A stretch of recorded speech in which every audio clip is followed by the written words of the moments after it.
গৌসে জামান শফিউল বশর মাইজবানের লেখা কালাম আমাদের মুর্শিদ সৈয়দ মুজিবুল বশর মাইজবানের কিবলা কাবা যখন ওনার মায়ের গর্ভে তখন তিনি কালাম লিখেছেন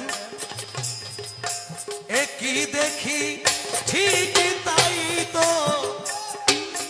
আমার বন্ধুর বাঁশির মতো একই দেখি ঠিকই তাই তো আরে আমার বন্ধুর বাঁশির মতো। আরে শুনো শুনো ভক্তগণ শুনো শুনো ভক্তগণ আরে শুনো শুনো ভক্তগণ শুনো শুনো ভক্তগণ শুনো শুনো ভক্তগণ শুনো শুনো ভক্তগণ আসিতেছে গুণমণি আবার বাঁশি ধ্বনি শুনি আরে আমার বাঁশির ধ্বনি শুনি আবার বাঁশির ধ্বনি শুনি। মদন মোহন বাবা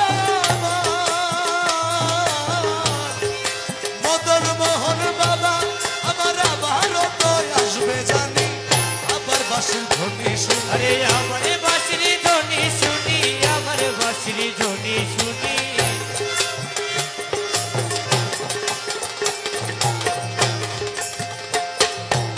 গোপীগণ এসে ধে